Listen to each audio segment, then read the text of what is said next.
Welcome back to Easy Medico by Dr. Memuna. Today we will study chapter 33 rectum and anal canal BD Chaurasia volume 2 से. सो आइए start करते हैं. GIT tract जो है इसका lowest part जो है वो हमारा रेक्टम और एनल कैनाल से मिलके बना हुआ होता है. बेसिकली रेक्टम क्या है, हमारा मोस्ट डिस्टल सेगमेंट या last part of large intestine को हम रेक्टम कहते हैं और ये इंपॉर्टेंट रोल प्ले करता है टेम्परेरी स्टोरेज ऑफ फेसिस में. As we know useful components of the food जो हैं वो अब्जॉर्ब हो जाते हैं एंड वेस्ट मटेरियल जो हैं वो एक्सपेल हो जाते हैं एनस के थ्रू. एनस बेसिकली क्या है, ओपनिंग है. देन इसमें जो एनल कैनाल है इसकी सराउंडिंग में हेविली स्फिंक्टर्स प्रेजेंट होते हैं. स्फिंक्टर्स क्या है, बेसिकली रिंग ऑफ मसल्स है, इनवॉलंटरी स्मूथ मसल्स हैं जो कॉन्ट्रैक्ट होते हैं और रिमूव करते हैं फेसिस को out of the body through anus. Then ये ओपनिंग क्लोज हो जाती है. इसके बाद अगर हम रेक्टम को देखें, इसके फीचर्स क्या हैं. रेक्टम जो है वो डिस्टल पार्ट है लार्ज गट का. इस डायग्राम के थ्रू हम देखते हैं रेक्टम को. ये हमारा रेक्टम प्रेजेंट है. रेक्टम जो है वो हमारा अबव होता है. इसमें अगर हम देखें तो यहाँ पे रेक्टम के अबव यहाँ पे सिग्मॉइड कोलॉन प्रेजेंट होता है एंड बिलो इसमें एनल कैनाल प्रेजेंट होती है इस एरिया में. अब डिस्टेंशन ऑफ द रेक्टम जो है ये कॉज करता है, जैसे नॉर्मली हमारा रेक्टम जो है वो एम्प्टी होता है, जैसे इसमें फीकल मटेरियल एंटर होता है तो इसकी डिस्टेंशन हो जाती है और डिज़ायर होती है डेफिकेशन के लिए. इसके अलावा रेक्टम जो है वो मैन में हमारे पास रेक्टम जो है वो हमारे मैन में स्ट्रेट नहीं होता. इसमें कर्व्स प्रेजेंट होती हैं, एंटीरियर पोस्टीरियर कर्व्स होती हैं और side to side curves present होती हैं. इसके अलावा जो लार्ज इंटेस्टाइन के फीचर्स हैं लाइक सेकुलेशंस वगैरह वो इस पार्ट में एब्सेंट होती हैं. उसके बाद सिचुएशन देखें तो हमारे सेक्रम बोन के 3 पीसेस ऑफ सेक्रम बोन के फ्रंट पे और कॉक्सिक के फ्रंट पे यहाँ पे देखें S3 S4 S5 आपको नज़र आ रहे हैं. उसके सामने हमारा रेक्टम का एरिया है. इसके बाद एक्सटेंड देखें तो रेक्टम जो है वो हमारा सिग्मॉइड कोलॉन से थर्ड सेक्रल वर्टिब्रा से, यहाँ से देखें ये हमारी थर्ड सेक्रम वर्टिब्रा है. यहाँ से कंटिन्यूएशन होती है, सिग्मॉइड कोलॉन अबव आ जाता है at the level of third sacral vertebra और यहाँ पे 2 जंक्शन प्रेजेंट होते हैं. फर्स्ट वन जो जंक्शन है वो इस जगह पे प्रेजेंट होता है between sigmoid colon and rectum and second one junction जो है वो हमारा एनोरेक्टल जंक्शन कहलाता है. वो यहाँ प्रेजेंट होता है between anal canal and rectum इस जगह पे. इसके बाद अगर हम डायमेंशंस देखें तो डायमेंशंस में देखें तो हमारे ये रेक्टम जो है वो 12 सेंटीमीटर लॉन्ग होता है और इसका डायमीटर जो है वो सेम होता है सिग्मॉइड कोलॉन के एरिया में, लेकिन लोअर पार्ट में ये डायलेटेड होता है. इसका साइज एक्सपेंड हो जाता है और रेक्टल एम्प्यूला बनाता है. सो अगर हम कोर्स की बात करें तो कोर्स में रेक्टम जो है वो फर्स्टली डाउनवर्ड जाता है, then backward, then downward and finally downward and forward. इसके अलावा इसमें 2 कर्व्स प्रेजेंट होती हैं, एंटीरियर पोस्टीरियर कर्व्स, और 3 लेटरल कर्व्स प्रेजेंट होती हैं. इसको हम डायग्राम के थ्रू देखते हैं. जो एंटीरियर पोस्टीरियर कर्व्स हैं वो यहाँ पे प्रेजेंट होती हैं. फर्स्ट वन जो है उसको हम rectum follows the concavity of the sacrum and coccyx.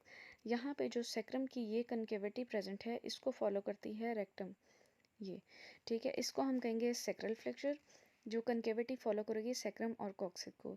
Second one एक फ्लेक्चर प्रेजेंट होता है उसको हम कहते हैं perennial flexure of the rectum. ये बैकवर्ड बेंड होता है जब रेक्टम इस एरिया से एट द एनोरेक्टल जंक्शन, ठीक है, इसको हम कहेंगे पेरेनियल फ्लेक्चर. एनोरेक्टल जंक्शन पे जो हमारा रेक्टम जो है वो बैकवर्ड बेंड होगा उसे हम पेरेनियल फ्लेक्चर कहेंगे. इसके अलावा 3 लेटरल कर्व्स प्रेजेंट होती हैं. अब लेटरल कर्व्स हम देखते हैं इस डायग्राम में. सपोज इस डायग्राम में देखें आपको सेक्रल एंड पेरेनियल फ्लेक्चर भी क्लियरली नज़र आ रहा है. उसके बाद हमने देखने हैं लेटरल कर्व्स. लेटरल कर्व्स हमारी इस डायग्राम की हेल्प से हम देखेंगे. सपोज ये पर्सन की हमने देखना है, ये है हमारे पास साइड व्यू है लेटरल कर्व्स देखने के लिए. तो इसमें सपोज ये left side of the person है और ये right side of the person है. तो इसमें हमने फर्स्ट वन कर्व जो बताई है वो है आपकी मिडिल कर्व है, लोअर कर्व है और इसके अलावा इसमें हमारे पास अपर लेटरल कर्व है. Upper lateral curve of the rectum जो है वो कन्वेक्स होती है टू द राइट. ये फर्स्ट वन आपको नज़र आ रही है. ये कन्वेक्स है to the right, upper right curve, ठीक है, ये कन्वेक्स है to the right. And second one जो है वो मिडल लेटरल कर्व है, वो कन्वेक्स है to the left, middle left curve ये है, और ये कन्वेक्स है to the left. And third one and last one जो है वो लोअर लेटरल कर्व है, वो कन्वेक्स है टू द राइट। उसके बाद हम रिलेशंस की बात करते हैं। दो तरह के रिलेशंस होते हैं इसमें हमारे पास, peritoneal relations and visceral relations. पहले पेरिटोनियल रिलेशंस को देख लेते हैं इस डायग्राम के थ्रू। पेरिटोनियल रिलेशंस में अपर one third, middle one third और लोअर वन थर्ड के थ्रू यहाँ पे एक्सप्लेन किया गया है। यहाँ देखें तो एरिया जो कवर्ड है हमारा, अपर one third of the rectum जो है वो कवर्ड होता है पेरिटोनियम से, this one area covered with peritoneum, ठीक है। ये फ्रंट से भी कवर्ड होता है, आपको डायग्राम में नज़र आ रहा है, फ्रंट से भी कवर्ड होता है और साइड पे भी कवर्ड होता है। ये अपर वन थर्ड एरिया है। Then middle one third area is covered only front, ये मिडल वन थर्ड एरिया है, ये जस्ट फ्रंट से कवर्ड होता है पेरिटोनियम के through. The lower one third of the dilated है फॉर्म, इसमें डिवॉइड ऑफ पेरिटोनियम है, मीन्स के ये पार्ट जो है इसमें पेरिटोनियम से कवर्ड नहीं होता। इसी डायग्राम को हम देखें यहाँ पे,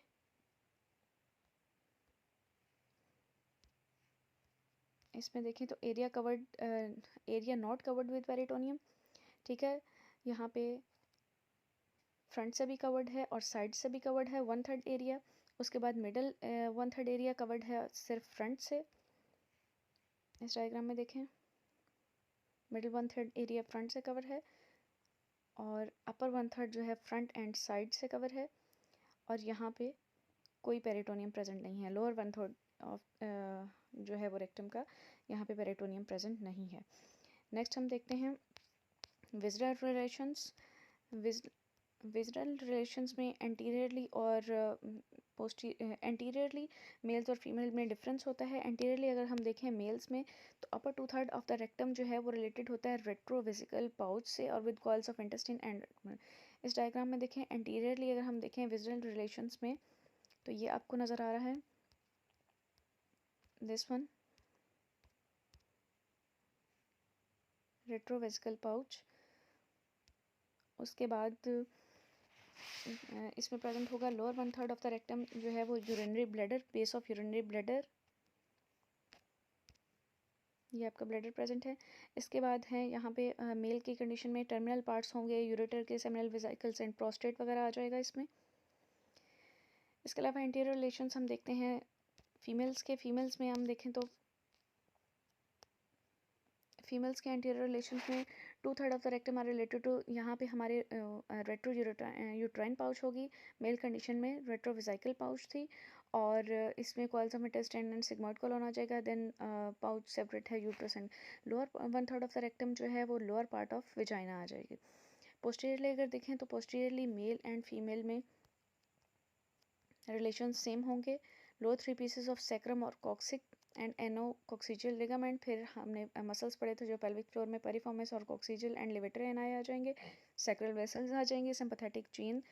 इस डायग्राम में आप देख लें पोस्टीरियरली यहाँ पे हमें सैक्रम और कॉक्सिक वगैरह नज़र आ रहा है, तो ये पोस्टीरियर रिलेशंस जो हैं वो मेल और फीमेल कंडीशन दोनों में सेम होंगे। रिलेशंस को, पोस्टीरियर रिलेशंस को हम इस डायग्राम के थ्रू देख सकते हैं। नेक्स्ट देखते हैं हम म्यूकल फोल्ड्स की बात करते हैं। म्यूकल फोल्ड्स में क्या है, हमारे पास एक लॉन्गिट्यूडनल फोल्ड्स होते हैं और दूसरे हमारे पास ट्रांसवर्स या हॉरिजॉन्टल फोल्ड्स होते हैं। जो लॉन्गिट्यूडनल फोल्ड्स होते हैं वो ट्रांसिटरी होते हैं, मींस के एम्प्टी, जब रेक्टम एम्प्टी होता है तब प्रेजेंट होते हैं, और जब ये डिस्टेंशन होती है इसकी तो ये साथ ही फोल्ड्स भी गायब हो जाते हैं। सेकंड वन कैटेगरी है ट्रांसवर्स या हॉरिजॉन्टल फोल्ड्स की, इसको हम हाउसन वेल्व्स भी कहते हैं, प्लाई का ट्रांसवर्स सेल्स भी कहते हैं। ये जो हैं वो परमानेंट होते हैं और मोस्टली ये इनकी थ्री कैटेगरीज हैं। फर्स्ट ट्रांसवर्स फोल्ड है, second transverse fold and third. Diagram में देखते हैं, सपोज ये राइट साइड है एंड ये लेफ्ट साइड है। फर्स्ट ट्रांसवर्स फोल्ड आपको नज़र आ रहा है लेफ्ट साइड पे, second transverse fold which is the largest one वो आपको राइट साइड पे नज़र आ रहा है, then the last one and third transverse fold वो आपको लेफ्ट साइड पे नज़र आ रहा है। इसके बाद देखते हैं हम functional part of rectum.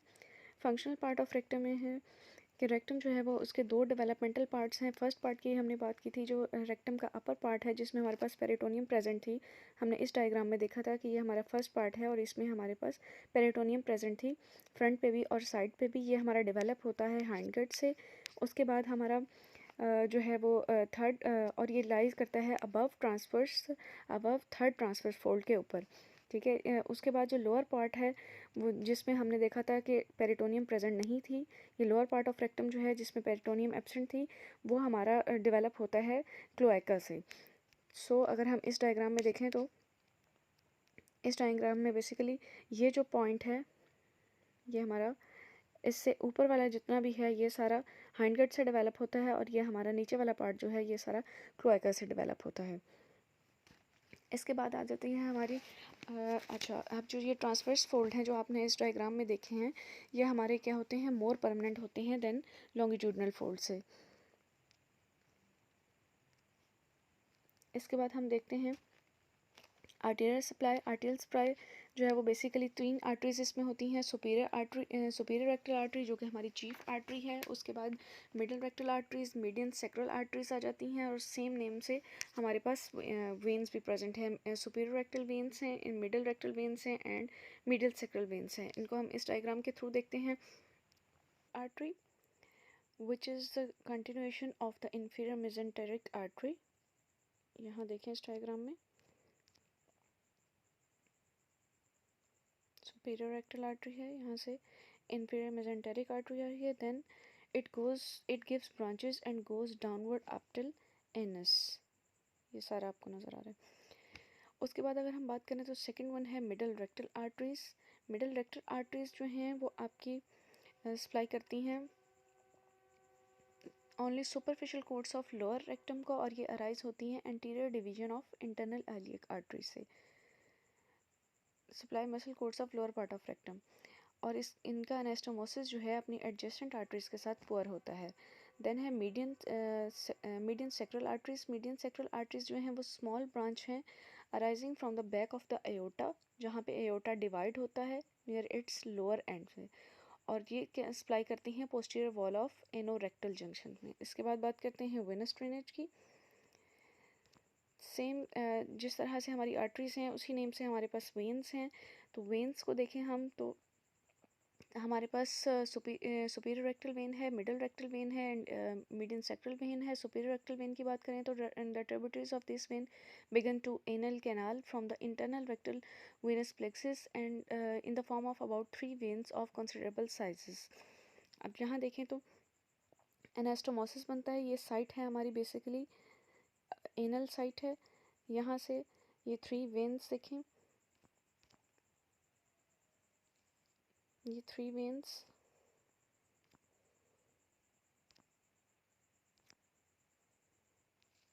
basically this one and this one combine to form anastomosis and merge होती हैं, then बनाती हैं superior rectal vein।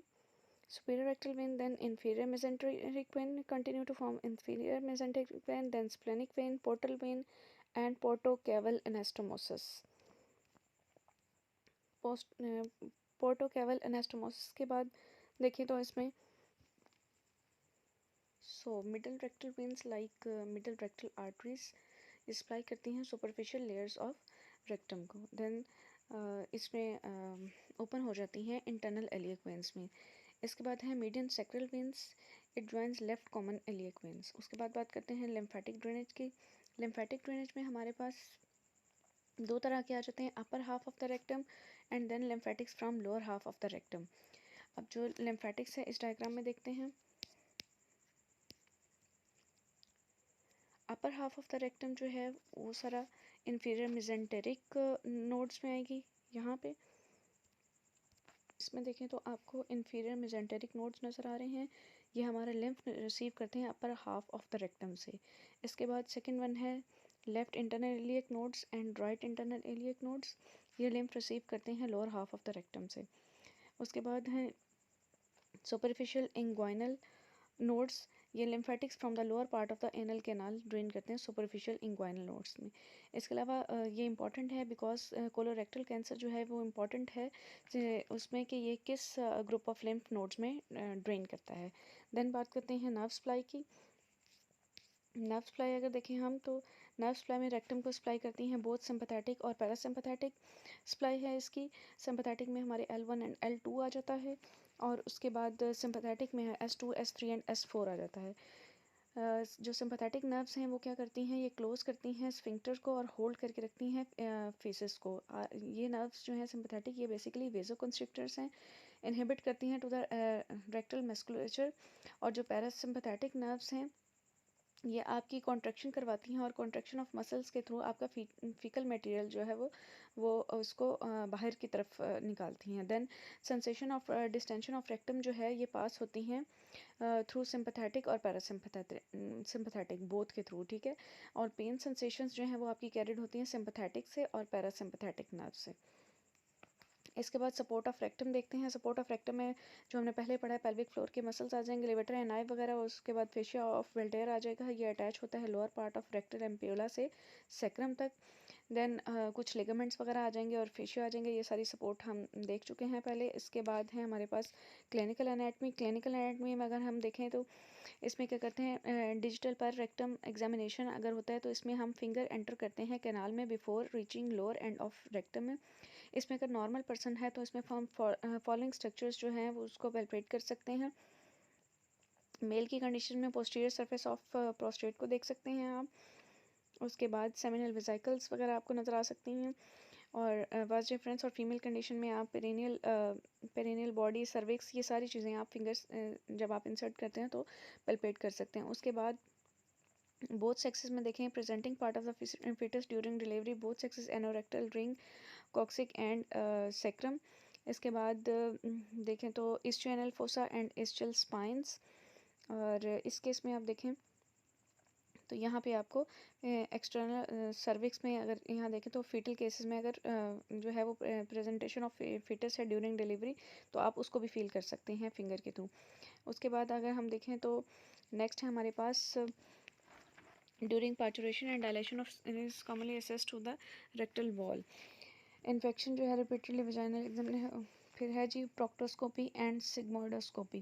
प्रोक्टोस्कोपी जो है इसमें हम विजुलाइज करते हैं बेसिकली रेक्टम को, और सिग्मोइडोस्कोपी जो है इसमें हम सिग्मोइड के लिए यूज़ करते हैं इसको विजुलाइज करने के लिए। वो प्रोक्टोस्कोप के थ्रू हम करते हैं उसका एग्जामिनेशन जो इंस्ट्रूमेंट यूज़ होती है, और सिग्मोइडोस्कोप के थ्रू जो है वो हम सिग्मोइडोस्कोपी करते हैं। प्रोस्टोस्कोपी जो है वो हमें इंटरनल पाइल्स और growth of lower part of rectum वगैरह ये सारी चीज़ें हम इससे जो है वो चेक कर सकते हैं। सिग्मोइडोस्कोपी जो है वो हेल्प करती है अगर आपकी अल्सर्स ग्रोथ या डाइवर्टिकुलर वगैरह जो है वो उनको जो है वो असेस करने के लिए।